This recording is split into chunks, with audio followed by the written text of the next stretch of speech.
Veer Savarkar or Vinayak Damodar Savarkar, a person, a revolutionary, a freedom fighter, an important historical figure, but a person about whom views are always on the extreme. Some eulogize him, but there are some who almost hate him. But who exactly was Veer Savarkar? Usually, when we see such extreme views about a person, somehow the reality gets lost. Who exactly was Veer Savarkar? Was he a Hindutva ideologue? Was he a revolutionary, a social reformer, or something else? Well, it appears that when it comes to Savarkar, there are more views than there is knowledge. Because everyone has tried to look at him from preconceived notions and from his own lens of left or right, liberal or conservative. Historian Vikram Sampath has filled this gap of knowledge about Savarkar through his extremely well written books on Savarkar. It's a biography of Savarkar in two parts. Well, if you think these books are quite heavy and huge, well, yes, they are. And I would like to mention at the very outset, these are only for serious readers of revolutionaries and Indian history. So let's discover what Vikram Sampath has to say about Savarkar. Keep watching.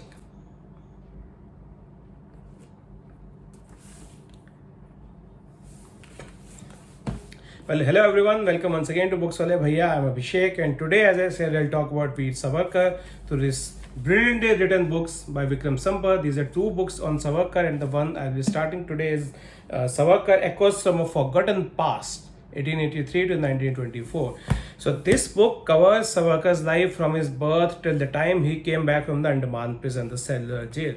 As I said, that views about Savarkar have always been on the extreme, and this is a fine attempt by historian Vikram Sampath to actually tell you about Savarkar as he was, rather than imposing, rather than propagating any particular ideology or writing it from a liberal or conservative lens.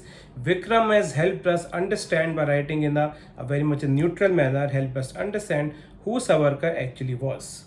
As I said, truth, as Vikram himself says, lies somewhere in between when you hear extreme views. So this first book talks about Savarkar's life from his childhood when he was born in Bhagur in Maharashtra, and his birth, his childhood was marked by extreme poverty and extreme diseases, as there was plague and several other diseases spread in Maharashtra at that point of time. And mind you, we're talking about India of 1883, when of course the healthcare system were of course extremely poor and in a bad shape. So yes, one of the things of his childhood, he lost his parents at an early age, but the defining characteristic of his childhood was not this. It was actually his love for his motherland, and he has this revolutionary tendencies right from the beginning, and also the fact that despite being a Chitpavan Brahman, he was someone who was vehemently against the caste system. And as you discover in these two books, he was of the view that to eradicate the casteism, we need to eradicate the caste system altogether, on which he had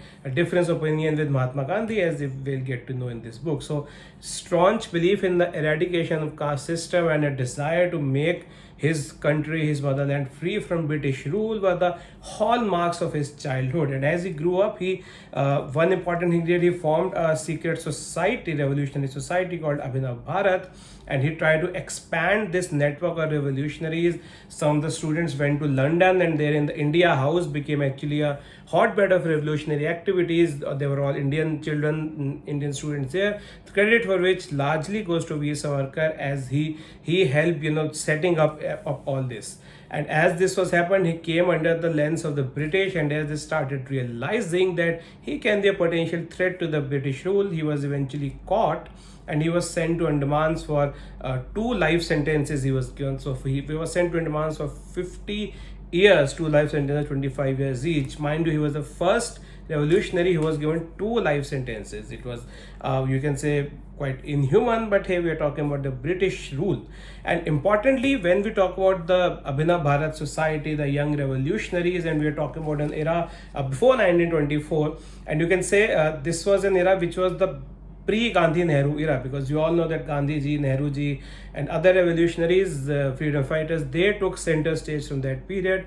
But as Vikram talks not only about Savarkar but a lot of aspects of Indian history in his book, so we get to know that various revolutionaries of that era believed in an armed struggle. Yes, it was in stark contrast to what Mahatma Gandhi said and taught about non-violence. They were revolutionaries like Madan Lal Dhingra, the Chapeka brothers, and various others who unfortunately did not, you can say, did not get that much credit in our history books. So these revolutionaries, a lot of them were of the strong view that to fight the British rule, it has to be an armed struggle, and nothing less than that can bring freedom to India. So this is something which you can say you get to know in this book about these revolutionaries and their activities.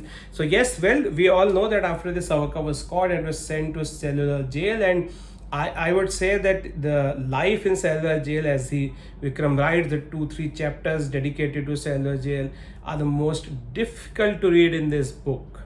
Not because of language constraints, it's written in very simple English, but because when you get to know the atrocities, I don't think you can remain unmoved.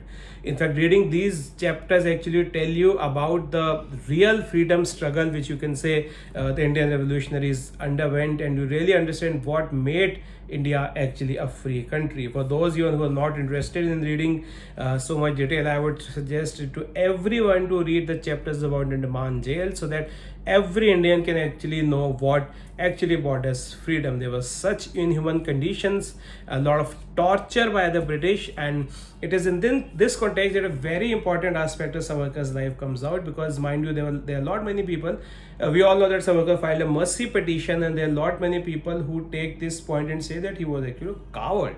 I mean, what kind of person who talks about being a revolutionary would file for a mercy petition that he wants to get out of this cellular jail? So in this, Vikram answers it quite well. He says that we can perhaps never understand what was in his mind, but the likely possible causes are that he might have realized that he can be of more use to country by being outside the cellular jail and not being inside, where he's practically dying a slow death every day.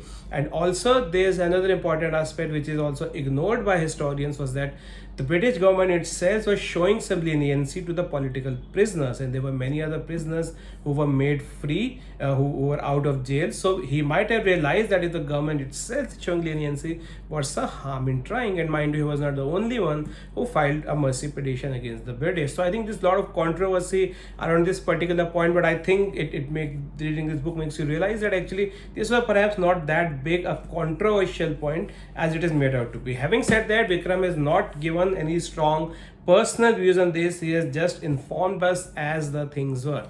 Another important thing this book aims to cover is that he talks about Hindutva. So again, Savarkar's critics relate him to Hindutva only, that he was a Hindutva ideologue. But what exactly was Hindutva? What exactly did Savarkar meant by Hindutva? Was his Hindutva inclusive? Was Hindutva exclusive? Was it something only for Hindus and not for minorities like Muslims and Christians? What was his idea of India? And what did he mean by being a Hindu nation, if he actually ever said that?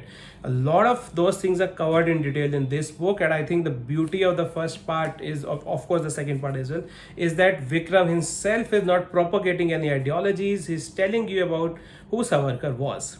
So it's a book to help you understand and form an opinion, or your own opinion on Savarkar, without any kind of political or any other social lens. So this is about the first book, and I'll talk about the second book now. This book, Savarkar, A Contested Legacy, 1924 to 1966. So an interesting title. We're talking about V. Savarkar, and the title of the book is A Contested Legacy. So this book covers the period of Savarkar from his release from Andaman jail till his death in 1966. And I think after coming from Andaman jail, first of all, he was not exactly a free man, because there were a lot of restrictions on his movements by the British, because British still considered him as a man who you can be too dangerous to the British rule. So he was under observation for more than about 10 years or so. But the important thing to know about after he came back from prison, the hallmark of his life was eradication of untouchability, eradication of casteism. He spent a lot of his years preaching people about, explaining them, helping them understand the futility of a caste system. He organized intercaste dinings, he organized he supported intercaste marriages, and he spread this awareness.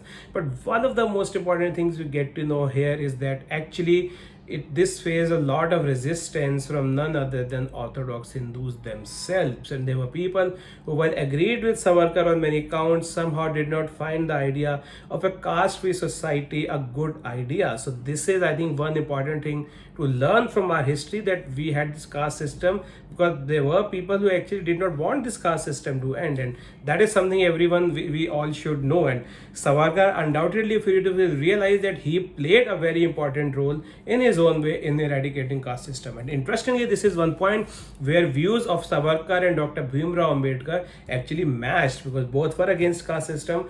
Bhimrao Ambedkar, we all know, it's known to everyone, he played a very important role against this evil system of untouchability. But as we get to know in this book, that Savarkar also played a role in his own way. And now, as from coming back to what he did other than the caste system, he joined Hindu Mahasabha later on. He became an important political person, you can say, during that time. And as we know, his views, he expressed his views. So this book is, you can say, second book has a lot to do with Savarkar's ideologies, what he wrote, what he expressed. And as those who don't know, Savarkar was a prolific author. He authored many books, he authored plays, he wrote many poems. And yes, you can say to an extent he had very extreme views, but if you look at it with some hindsight in the present day context, many of what he said was actually right. He was a staunch critic of Congress party, he was a staunch critic of Mahatma Gandhi. He was completely against the idea of Pakistan. He never wanted his country to be divided on the basis of religious lines. And about caste system, as you already know. In fact, as you read through this book, you actually realize that he was not someone who restricted himself to Hindutva, as is known. He had his views on minorities, but as I said, it's more about knowing what he meant and for what reasons he meant, rather than categorizing him as anti or pro something. So I think this is what Vikram brings to the fore, his views on many things. And other than Pakistan, he also cautioned Indian government about China. But one of the key things about his career was the murder of Mahatma Gandhi. While he was acquitted because there was no evidence against him, it is believed in many circles that Savarkar did play a role in the Mahatma's murder. Again, while there was nothing in court, but the police officer was investigating that he had some terms, had known Nathuram Godse quite well. So there is always some controversy surrounding his possible role in Mahatma Gandhi's murder. Having said that, the second part also explains a lot about Savarkar. There's many interviews and everything Savarkar gave, which expresses his views. You may or may not agree with Savarkar's ideology, but many of the things he said were actually proven right. And once again, I think it is more important to actually know who the real Savarkar was, rather than looking at him or categorizing him in binaries, he was good or bad. As we approach our 75th year of independence, I believe knowing about all those who played a role in our freedom struggle in making India free is important, whether or not we agree with someone's political and social views. And this is where, exactly as I mentioned at the beginning, there's a lot of gap. There's very less information about Savarkar, and Vikram has very beautifully filled this gap. And I personally believe these two books are something which any serious reader of Indian history or Indian freedom struggle should actually read. Thank you very much for liking the video. If you think I did a good job, please give a thumbs up and subscribe to my channel for more updates. Write to me at readwith80@gmail.com. Thank you.